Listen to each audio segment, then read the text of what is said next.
Bhaskar's area YouTube ఛానల్కు స్వాగతం.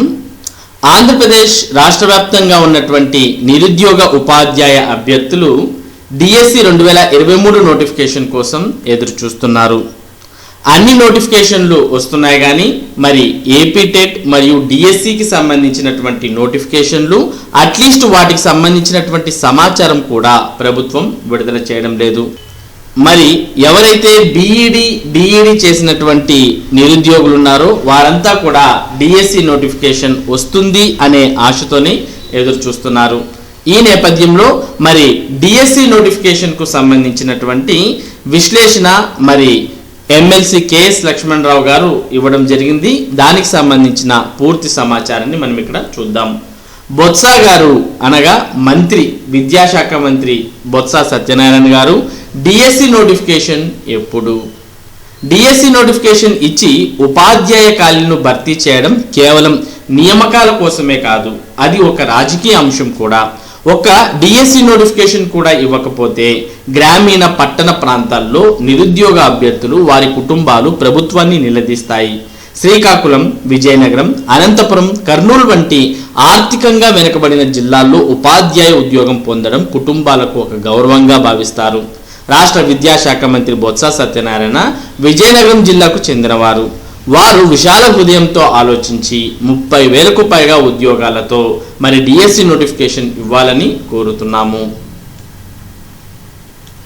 ఆంధ్రప్రదేశ్లో ప్రభుత్వ ఉపాధ్యాయ పోస్టుల భర్తీకి 1990 నుండి రెగ్యులర్గా డిఎస్సి పరీక్ష నిర్వహించడం ఆనవాయితీగా మారింది. 2008లో డాక్టర్ వైఎస్ రాజశేఖర రెడ్డి ముఖ్యమంత్రిగా ఉన్న కాలంలో 52,000 ఉపాధ్యాయ పోస్టులతో మెగా డిఎస్సి నోటిఫికేషన్ ఇచ్చి నిర్వహించారు.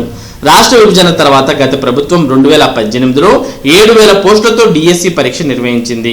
2019 మేలో అధికారంలోకి వచ్చిన వైఎస్ జగన్మోహన్ రెడ్డి ఇంతవరకు ఒక్క డిఎస్సి నోటిఫికేషన్ కూడా ఇవ్వలేదు. ఇది శోచనీయమైన అంశం. అందువలన డిఎస్సి నోటిఫికేషన్ ఎప్పుడు ఇస్తారని విద్యాశాఖ మంత్రి బొత్స సత్యనారాయణను నిరుద్యోగులు ప్రశ్నిస్తున్నారు. 30,000 ఉపాధ్యాయ ఖాళీలు.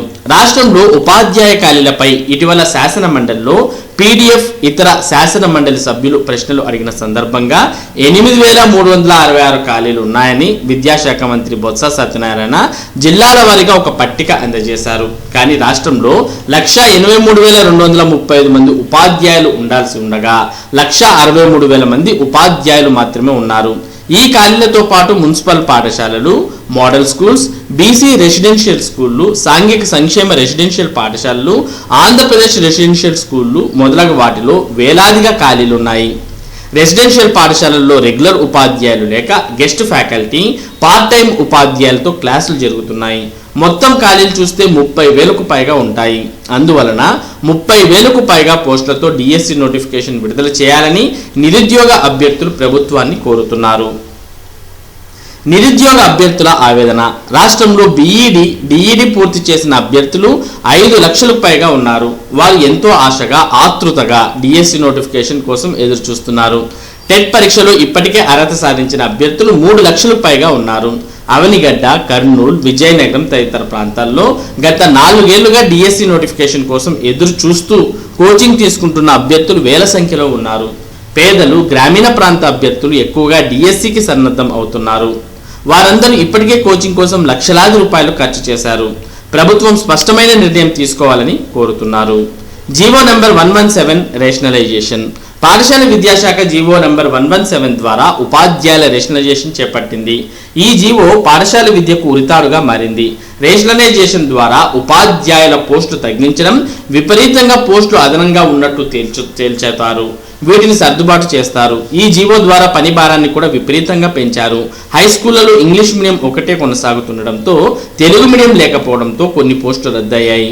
పిల్లలు ఉన్న చోట ఉపాధ్యాయులు ఉన్న చోట తగినంత మంది పిల్లలు లేకపోవడం వలన రేషనలైజేషన్ చేస్తున్నామని చెబుతున్నారు. కానీ ఆచరణలో అనేక చోట్ల ఉపాధ్యాయులు లేక పాఠశాలలు విశ్వసనీయతను కోల్పోవడం చూస్తున్నాం.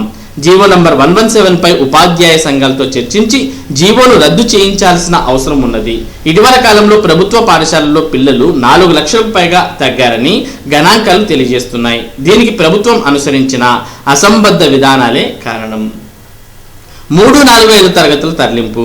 ఆంధ్రప్రదేశ్ పాఠశాల విద్యాశాఖ ఏమాత్రం హేతుబద్ధత లేని అసమంజసమైన నిర్ణయం చేసింది. 3 కిలోమీటర్ల లోపు ప్రాథమిక పాఠశాలల్లోని 3, 4, 5 తరగతులను హై స్కూల్కు తరలించాలనే నిర్ణయం ప్రాథమిక పాఠశాలలకు ఉరితాడుగా మారింది. 1 కిలోమీటర్ లోపు ఉన్న ఉన్నత పాఠశాలల్లో 3, 4, 5 తరగతుల విద్యార్థులను హై స్కూల్కు తరలించారు. దీనిని తల్లిదండ్రులు తీవ్ర స్థాయిలో వ్యతిరేకించారు. ఈ నిర్ణయం జాతీయ విద్యా హక్కు చట్టానికి పూర్తి విరుద్ధం. ప్రాథమిక పాఠశాల అంటే జాతీయ విద్యా హామీ చట్టం ప్రకారం 1 నుంచి 5 తరగతులు కానీ లేక 1 నుంచి 8 తరగతులు కానీ ఉండాలి. ప్రభుత్వ నిర్ణయం వల్ల వేలాది పాఠశాలల్లో 1, 2 తరగతులు మాత్రమే మిగిలాయి. ఈ నిర్ణయంతో రాష్ట్రంలో 12,000కు పైగా పాఠశాలలు ఏకోపాధ్యాయ పాఠశాలలుగా మారాయి. పీడీఎఫ్ ఎమ్మెల్సీలు 3, 4, 5 తరగతుల తరలింపునకు వ్యతిరేకంగా గత సంవత్సరం జూలైలో బడి కోసం బస్సు యాత్ర నిర్వహించారు. విద్యార్థుల తల్లిదండ్రులు ఈ సందర్భంగా తమ ఆవేదన వ్యక్తం చేశారు. 3, 4, 5 తరగతులకు హైస్కూల్లో సబ్జెక్ట్ ఉపాధ్యాయులతో బోధిస్తామని చెబుతున్నారు కానీ 3, 4, 5 తరగతుల విద్యార్థులకు సెకండరీ గ్రేడ్ ఉపాధ్యాయులు మాత్రమే బోధించాలని national council for teacher education తెలుపుతున్నది. తరగతుల తరలింపు వలన విద్యార్థుల సంఖ్య బాగా తగ్గింది. సాల్ట్ ఒప్పందం. ఆంధ్రప్రదేశ్ ప్రభుత్వం ప్రపంచ బ్యాంక్తో సాల్ట్ ఒప్పందం కుదుర్చుకున్నది. దీనికి ప్రపంచ బ్యాంక్ సుమారు 2,000 కోట్ల ఉపాధ్యాయుల శిక్షణ తదితర అంశాలను అందజేస్తున్నది. ఒప్పందం ప్రకారం నిబంధనలో విద్యారంగంలో టెక్నాలజీ పాత్ర పెంచాలని, మానవ వనరుల పాత్ర తగ్గించాలని పేర్కొన్నది. టెక్నాలజీని మనం వ్యతిరేకించడం లేదు, కానీ టెక్నాలజీ ఉపాధ్యాయులకు సహాయకంగా ఉండాలి తప్పితే ప్రత్యామ్నాయం కూడదు. ఇటీవల యునెస్కో తన నివేదికలో కరోనా అనంతరం విద్యారంగంలో టెక్నాలజీ వినియోగం పెరిగిందని, కానీ టెక్నాలజీ ఉపాధ్యాయులకు ప్రత్యామ్నాయం కాదని స్పష్టంగా చెప్పింది. బైజూస్ కంటెంట్ విద్యార్థులకు ఉపయోగకరంగా లేదని అనేక మంది నిపుణులైన ఉపాధ్యాయులు తెలుపుతున్నారు. ఉపాధ్యాయులకు అర్థవంతమైన శిక్షణ ఇచ్చి వారి ద్వారా టెక్నాలజీని ఉపయోగంలోకి తేవాలి, అంతేగాని టీచర్ల సంఖ్య తగ్గించరాదు. డిఎస్సి నోటిఫికేషన్ రాజకీయ అంశం కూడా.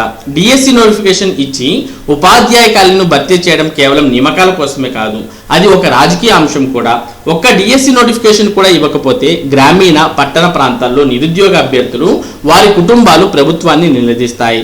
శ్రీకాకుళం, విజయనగరం, అనంతపురం, కర్నూలు వంటి ఆర్థికంగా వెనుకబడిన జిల్లాలో ఉపాధ్యాయ ఉద్యోగం పొందడం కుటుంబాలకు ఒక గౌరవంగా భావిస్తారు.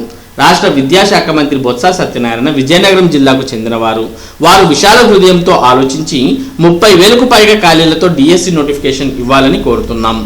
విద్యారంగ నాణ్యత ప్రమాణాలు. రాష్ట్ర ప్రభుత్వం గత 4 ఏళ్లుగా పాఠశాలల్లో కొన్ని మౌలిక వసతులు కల్పించింది. మధ్యాహ్న భోజనంలో మార్పులు తెచ్చింది. నాడు నేడు పనుల ద్వారా పాఠశాలల్లో వసతులు ఏర్పడ్డాయి. కానీ పిల్లలు, ఉపాధ్యాయులు లేకుండా ఉపయోగం ఏమిటి? బడి కోసం బస్సు యాత్రలో భాగంగా అనకాపల్లి వద్ద డోసూర్ అనే గ్రామం వెళ్ళాము. ఆ పాఠశాలను 1902లో పెట్టారు. సిరివెన్నెల సీతారామ శాస్త్రి అక్కడే చదువుకున్నారు. నాడు నేడులో భాగంగా ఆ స్కూల్లో వసతుల కోసం 26 లక్షలు ఖర్చు చేశారు. స్కూల్ చూడముచ్చటగా ఉన్నది, కానీ 3, 4, 5 తరగతుల తరలింపుతో 32 మంది విద్యార్థులతో 10 మంది మాత్రమే మిగిలారు. దీని వలన ఉపయోగం ఏముంది? నాణ్యత ప్రమాణాలు పెంచడానికి మౌలిక వసతులతో పాటు ఉపాధ్యాయులు ప్రధాన చోదక శక్తిగా ఉంటారని గమనించి ఉపాధ్యాయ ఖాళీలన్నింటినీ భర్తీ చేయాలని గౌరవ విద్యాశాఖ మంత్రి ఆంధ్రప్రదేశ్ ప్రభుత్వాన్ని కోరుతున్నాం అంటూ మరి వ్యాసకర్త అయినటువంటి ఎమ్మెల్సీ కేఎస్ లక్ష్మణరావు పేర్కొనడాన్ని మనం ఇక్కడ గమనించవచ్చు. మొత్తానికి ఆంధ్రప్రదేశ్ రాష్ట్రంలో అయితే మరి డిఎస్సి నోటిఫికేషన్ ఎప్పుడు వస్తుందా అనే సమాచారం అయితే ఇంతవరకు ప్రభుత్వం తెలియజేయడం లేదు. పోనీ మొన్న విద్యాశాఖ మంత్రి గారు తెలియజేసినట్టు మొదటగా టెట్ పరీక్ష నిర్వహించి తర్వాత డిఎస్సి నిర్వహిస్తాం అని పేర్కొన్నప్పటికీ పోనీ టెట్ నోటిఫికేషన్ అయినా విడుదల చేశారా, పోనీ దానికి సంబంధించినటువంటి సమాచారం అయినా తెలియజేశారా అంటే అది కూడా లేదు. అటు ఏపీ టెట్కు సంబంధించినటువంటి నోటిఫికేషన్ ఇవ్వక, ఇటు డిఎస్సి 2023కు సంబంధించినటువంటి నోటిఫికేషన్ ఇవ్వక, ఏది ఇవ్వకపోవడంతో మరి నిరుద్యోగులు అసలు ఈ ప్రభుత్వం టెట్ లేదా డిఎస్సి నోటిఫికేషన్ ఇవ్వాలనే ఉద్దేశంతో ఉందా లేదా అనుమానాలు అయితే రేకెత్తుతున్నాయి. ఎందుకంటే మరి ఆంధ్రప్రదేశ్ రాష్ట్ర వ్యాప్తంగా వివిధ కారణాలతో రేషనలైజేషన్ కావచ్చు, మరి తరగతులు ఉపాధ్యాయులకు పెంచడం కావచ్చు, ఇలా మరి మీడియాన్ని రద్దు చేయడం కావచ్చు, ఇలా వివిధ మార్గాల ద్వారా మరి ఉపాధ్యాయ పోస్టులను అయితే తగ్గించడం జరిగింది. కానీ మరి ఉపాధ్యాయ పోస్టుల భర్తీకి చర్యలు మాత్రం తీసుకోవడం లేదు. మరి ఇప్పటికైనా ప్రభుత్వం ఆలోచించి మరి ఆంధ్రప్రదేశ్ రాష్ట్ర వ్యాప్తంగా అయితే 30,000కు పైగా ఉపాధ్యాయ ఖాళీలు అయితే ఉన్నాయి. మరి ఆ 30,000కు పైగా ఉన్నటువంటి ఉపాధ్యాయ ఖాళీలలో మరి ఎక్కువ ఖాళీలకు పర్మిషన్ ఇచ్చి మెగా డిఎస్సి నోటిఫికేషన్ విడుదల చేయాలని మరి అందరూ నిరుద్యోగులు కూడా కోరుతున్నారు. మరి ఇది బొత్స గారు డిఎస్సి నోటిఫికేషన్ ఎప్పుడు అనే దానికి సంబంధించినటువంటి ముఖ్యమైన సమాచారం. ఇటువంటి ముఖ్యమైన సమాచారాన్ని భాస్కర్స్ ఏరియా మీకు అందిస్తూ ఉంటుంది. ముఖ్యంగా టెట్ మరియు డిఎస్సికి సంబంధించినటువంటి అప్డేట్స్ను భాస్కర్స్ ఏరియా ఎప్పటికప్పుడు మీకు అందించడం జరుగుతుంది. మరి ఈ అప్డేట్స్ మీరు మిస్ కాకుండా పొందడానికి మన భాస్కర్స్ ఏరియా యూట్యూబ్ ఛానల్కు సబ్స్క్రైబ్ అవ్వండి. Thank you for watching this video.